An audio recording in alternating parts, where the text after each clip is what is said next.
What do you want with me? Much. Who are you? Ask me who I was, sir. Who were you, then? You're particular for a ghost? In life, I was your partner, Jacob Marley. Can you sit down? I can. Do it, then. You don't believe in me? I don't. What evidence would you have of my reality beyond that of your own senses? I don't know. Why do you doubt your senses? Because just a little thing can affect one's senses. A slight stomach ache, for example.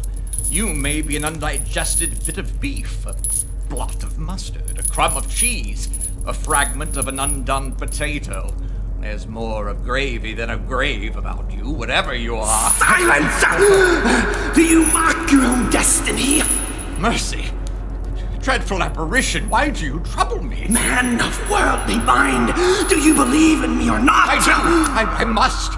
But why do spirits walk the earth, and why do they come to me? It is required of every man that his spirit should walk among his fellow men and travel far and wide. And if that spirit does not go forth in life, it is condemned to do so after death. It is doomed to wander through the world, oh, woe is me, and witness what it cannot share, but might have shared on earth and turned to happiness. You are bound by chains. Tell me why. I wear the chain I forged in life. I made it link by link, and yard by yard. I girded it of my own free will, and of my own free will I wore it. Is it a pattern strange to you? Or would you know the weight and length of the strong chain you bear yourself?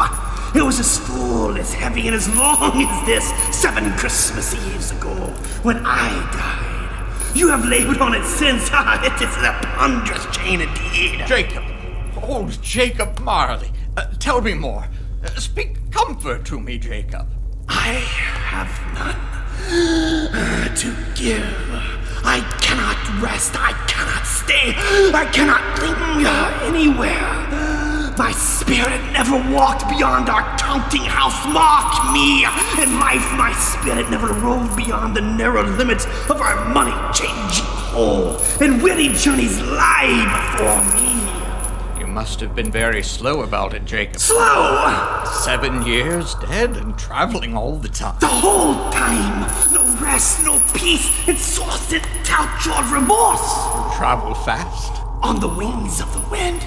You might have got over a great quantity of ground in 7 years.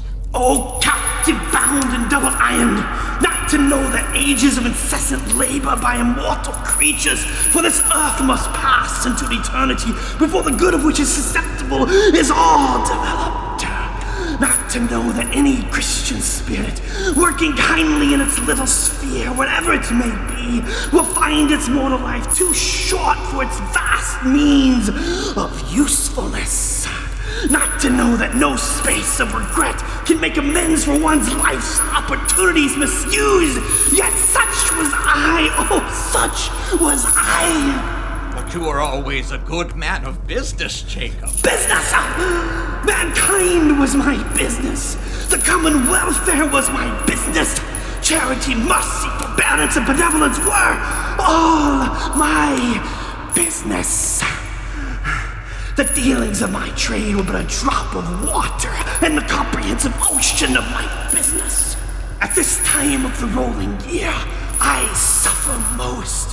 Why did I walk through crowds of fellow beings with my eyes turned down, never to raise them to the blessed star which led to the wise men to the poor abode? Were there no poor homes to which its light would have conducted me? Don't be so hard upon me, dear partner. Hear me! I will. I have sat invisible beside you many a day, partner. Scrooge trembled more and more. That is no light part of my business. I am here tonight to warn you that you have a chance and hope of escaping my fate. A chance and hope of my procuring Ebenezer. You were always a good friend to me, Jacob. You will be haunted, old friend, by 3 spirits. Is that the chance and hope you mentioned, Jacob? It is. I think I'd rather not. Without their visits, you cannot hope to shun the path I tread. Expect the first tomorrow when the bell tolls 1. Couldn't I take them all at once and have it over, Jacob? Expect the second on the next night on the same hour. The third upon the next when the last stroke of 12 has ceased to vibrate. Look to see me no more, and look that, for your own sake, you remember what has passed between us. When it had said these words, the specter took its bandage from the table and bound it round its head as before. The apparition walked backwards from him, and at every step it took, the window raised itself a little, so that when the specter finally reached it, it was wide open. Sounds of lamentation and regret came from the window, wailings inexpressibly sorrowful and self-accusatory.